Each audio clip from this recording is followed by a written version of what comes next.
Hi, I'm Mark. I'm Barbara. And I'm Fred. And you're watching Word of Mouth.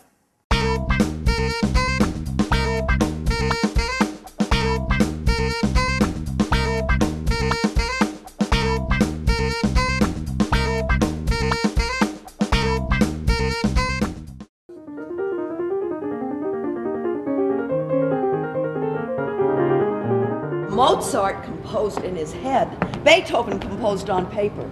So there are thousands and thousands of sketches with his every thought, every compositional idea, and they're in Bonn. Dr. Catherine Brandt, as played by Jane Fonda, is a musicologist who is a Beethoven scholar, and she's suffering from ALS and is also struggling in her relationship with her daughter, Clara. The woman is very driven. She's type A, obsessive, and the work that she's doing is her raison d'etre. That's her be-all, end-all. And she's so focused on accomplishing this work that she loses track of everything else that's going on around her. I guess simply put, she is obsessed with unlocking the mystery as to why Beethoven himself was obsessed. He was obsessed with what was a rather simple pedestrian waltz. There are two stories that are interwoven together. There's Jane Fonda's story as this musicologist, and that happens in current day, but then you have flashbacks to Beethoven's time. Diabelli sent out an offer to all the great composers of his time to say, I welcome you to write a variation of my waltz, and I will publish all the variations together. Beethoven doesn't stop at one variation. This is where the obsession sets in. And over the course of several years, he writes literally 33 variations of this very simple waltz. Beethoven was driven to produce these variations or to produce his work, and he was going deaf during this time.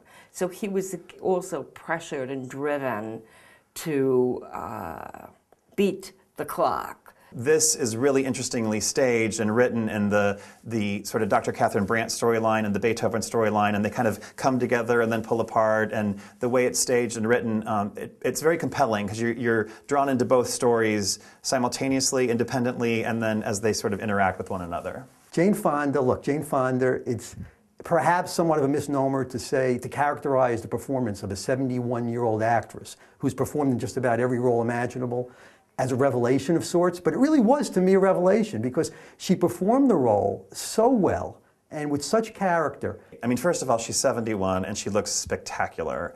And she has a presence. I mean, there's a reason she has 2 Oscars, and she's an incredible actor. She did a superb job with her performance. She had to gradually act in a more and more debilitated way, and she did that very well. And she also has that personality that she came across. She was very well cast in that, and she did a very good job. Zach Grenier, who played Beethoven, was spectacular. He's crazy. He's what you imagine Beethoven to be like. Like, I feel like he really embodied that sort of genius composer of that day. When he's on the stage, he literally is stealing the show. He plays the role of Beethoven as an eccentric, and you can see Beethoven is really obsessed with this piece of music, this rather simple piece of music. He did a magnificent job. I mean, he really did an excellent performance. There was so much depth and character. He really brought so much to the character. Colin Hanks plays Mike, who is Jane Fonda's nurse throughout the show, and also becomes a love interest of her daughter. He plays the role terrifically. He's got both great comedic timing. He's also got a great knack for the drama, and I just think he's got a real great future ahead of him. Samantha Mathis played Clara, Dr. Catherine Brandt's daughter. She was rather flat, and she did not bring much to the mother-daughter relationship. She just wasn't.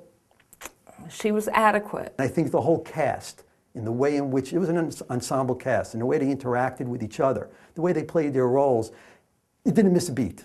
And to me, it was just everybody playing their character to just almost perfection, and it was just a delight. There was a live pianist, Diane Walsh, who played Beethoven's work throughout the play, and it was really special. Like she's really talented. There's this sort of baby grand piano set up on the left side of the stage, but kind of almost in the audience, and that was a really nice way to tie the whole thing together. And since music is such a big part of the plot line, that was really special. I loved it, and I would say, if you're interested in seeing a show which is brilliantly written, brilliantly produced, and brilliantly acted, I mean, it's the trifecta. This has got it all. My daughter is an aspiring young actress, and she cried.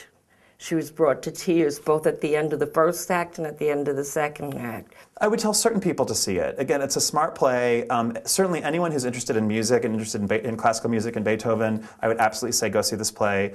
Anyone who thinks that Jane Fonda is a compelling actor, I would say you should go see this just for her, of course. All of the elements worked together to weave a very cohesive, very pleasurable theater experience. It is very high concept and therefore very interesting and smart, but maybe not, you expect in the theater to have a real emotional connection to the subject matter and to the characters, and I just didn't ever really cross over to have that really deep bond where I felt really moved by what was happening on the stage. In addition to having mystery components to it, musical components to it, injecting humor as well, it really did everything for me. And I can't say enough about it. It's the best thing I've seen on Broadway in some time. My daughter was in my hospital room today.